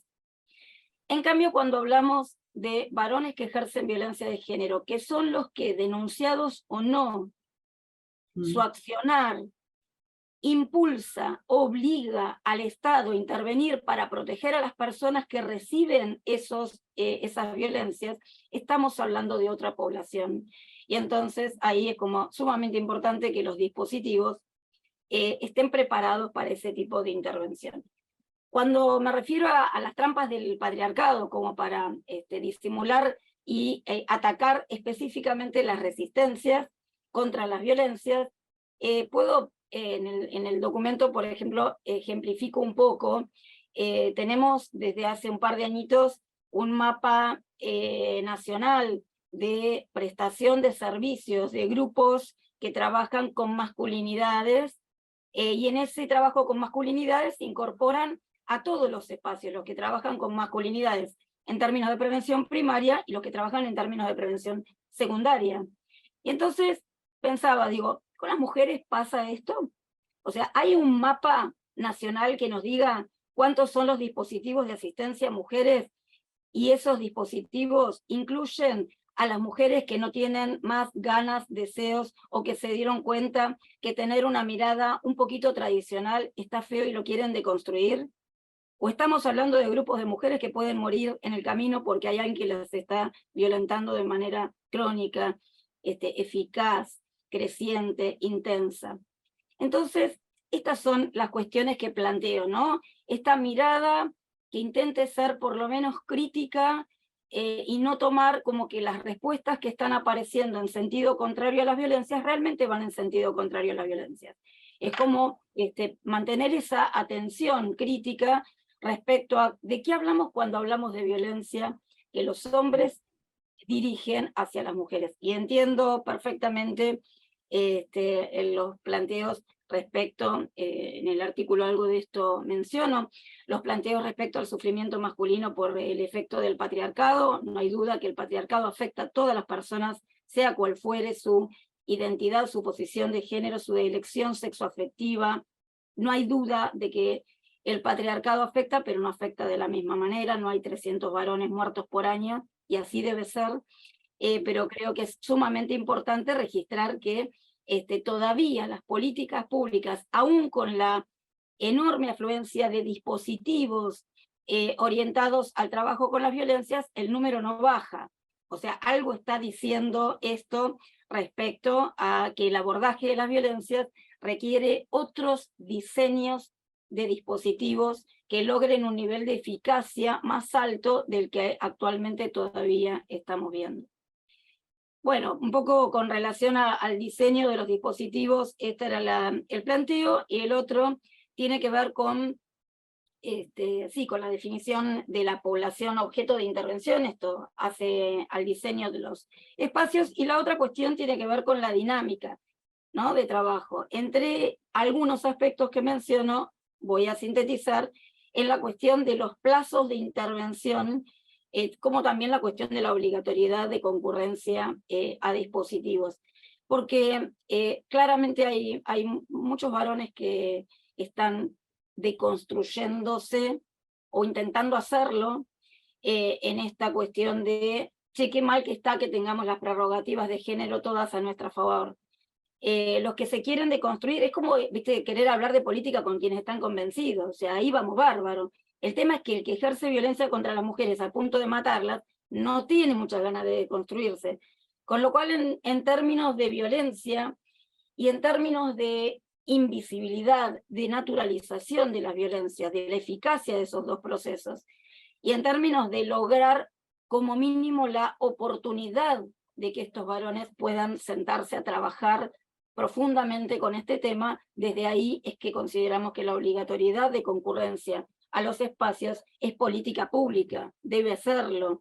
¿Por qué? Porque genera la oportunidad después que haya realmente una construcción de demanda de asistencia que se logre y que luego de mucho tiempo esto genere resultados que garanticen de alguna manera que no haya más víctimas de violencia. Este es un trabajo, es de lo que nos ocupamos los equipos que trabajamos en la temática en prevención secundaria y terciaria de la violencia. Entonces, una cuestión es la obligatoriedad y la otra es la cuestión de los tiempos. Cuando trabajás con prevención primaria, que es absolutamente indispensable hacerlo, ¿sí? Probablemente los tiempos de trabajo no sean el parámetro más importante a considerar, sino el objetivo de esos espacios grupales. Cuando trabajás con tiempos cortos con varones que ejercen violencia, esos espacios cortos en el tiempo, me refiero cortos a 3 meses, 2 meses. Yo he recibido un oficio que derivaron a un varón para que venga 10 horas a trabajar, ¿sí? Y fue en serio eso, no fue un chiste. Un oficio que decía que concurra al espacio grupal por 10 horas. Entonces, los tiempos cortos en general responden más adecuadamente a espacios que lo que buscan es instalarles la pregunta, o sea, construir un cachito de demanda de asistencia para que luego, cuando esa obligatoriedad cese o las medidas cesen, porque se trata de espacios que trabajan de forma articulada con la justicia, para que quiera seguir concurriendo a deconstruirse y a aprender nuevos recursos no abusivos. Y hasta ahí, digamos, llegamos con el corto plazo. El resto de los dispositivos grupales requieren largos plazos de intervención y requieren de estrategias complejas de intervención que tiendan, ahí coincido en algunos puntos en esto de el registro importante del daño en la masculinidad, de las experiencias tempranas de violencia, de la historia social y de los permisos sociales, porque la violencia no se construye individualmente, es un producto colectivo, ¿sí? Y entonces desde ese lugar es necesario que en las herramientas de trabajo que tenemos para echar mano en los dispositivos grupales, puedan ir a tocar esos núcleos inhabilitados emocionalmente para los varones. Pero esto siempre y cuando suceda en un contexto de altísima protección para las víctimas de violencia, y que además les permita a los varones realmente registrar daños, construir hasta donde se puede una mirada más empática respecto al dolor y al sufrimiento de las personas que dicen querer en general, porque también obviamente no se trata solamente de parejas. Y entonces la propuesta en este artículo es hacer un foco central en el diseño de los espacios, en la dinámica de los espacios y en el registro del factor tiempo como elemento fundante de una estrategia de prevención secundaria que se presuma de ser medianamente cierta. El resto es como sí. Y yo creo que con un patriarcado tan eficaz, los como sí tenemos que cuidarnos mucho, especialmente las mujeres. Muy interesante. Gracias, Lili. Bueno, Liliana, muchas gracias. A ustedes. Bueno, con Liliana creo que llegamos al final de quienes tenían que hablar. Ariel, no sé si vos querés comentar algo. Yo más que nada contarles que ahí en Facebook hay muchos comentarios, muchos saludos, bueno, acuerdos y desacuerdos que me parece que está bueno que también estén para seguir pensando para seguir, bueno, hablando de esto, ¿no? Ariel, decime vos si querés. Sí, nada, digo, llevamos 2 horas, Ajá. esto es tremendo, ha sido un placer estar acá, compartir, escucharles. Digo, cuando pensábamos la diagramación, la organización del libro, era todo un sueño y un desafío fuerte construir esta producción que nos ayude a pensar, a mirar. El subtítulo, digo, herramientas y miradas, tiene que ver con esa conjunción, esa combinación de propuestas. Por un lado, desde abordajes o miradas que nos permitan comprender, problematizar, tematizar la categoría de masculinidades, y la invitación a Lili y a María Eva Sanz a contarnos de qué se tratan los dispositivos. Son colegas que tienen una enorme trayectoria en el trabajo con varones que ejercen violencias, y queríamos que, digamos, compilar en esta producción, en este libro, digamos, sus miradas, porque nos parecen absolutamente ricas para poder repensar la intervención específica. Me quedo con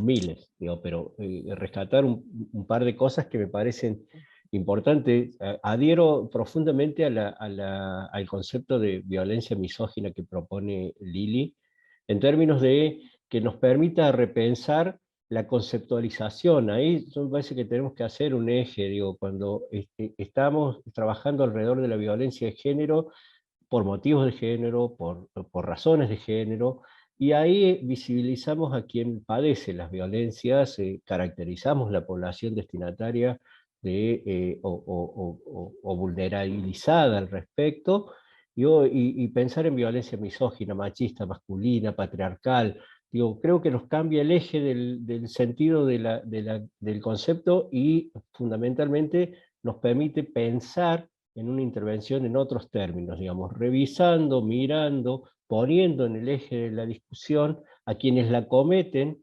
para poder a partir de ahí, digamos, mediante prevención primaria, secundaria, sensibilización e intervención, estrategias de promoción y prevención, etcétera, poder ahí proponer, pensar e instrumentar, digamos, otras estrategias posibles.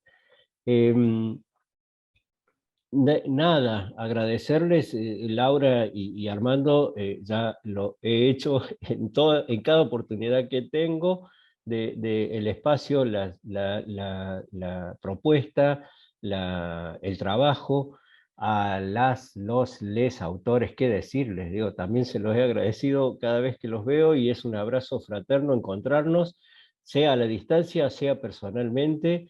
El debate, la discusión, el intercambio, absolutamente necesario, y siempre construye, y a partir de eso creemos ahí que el trabajo social, fundamentalmente, uno no se puede desligar, digo, claramente no me puedo desligar del origen y de pensar en clave de trabajo social, pero las compas y Giancarlo desde la psicología, bueno, ni hablar Octavio y Enrique,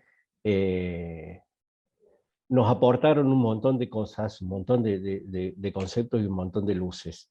Entonces, eso, agradecerles eternamente, que sea el inicio también de otros, ¿por qué no?, que podamos trabajar, y desde ya a quienes hayan estado mirando esta transmisión, el afecto y el cariño de siempre. Bueno, Muchas gracias. Ariel, perfecto. Muchas gracias. Gracias a todas, a todos y a todos que nos estuvieron escuchando, y nos volvemos a encontrar en cualquier otro momento, y que sepan que esta grabación va a estar en el canal de YouTube de la editorial para quienes no pudieron verla, escucharla ahora en vivo y en directo. Bueno, también de mi parte, volver a agradecer a cada uno por tomarse el tiempo y estar hoy acompañándonos. Ariel, como siempre, muchas gracias por este gran laburo y por seguir generando estos territorios donde encontrarnos a repensar, a discutir y desconstruir estas categorías. Bueno, muchas gracias para todos.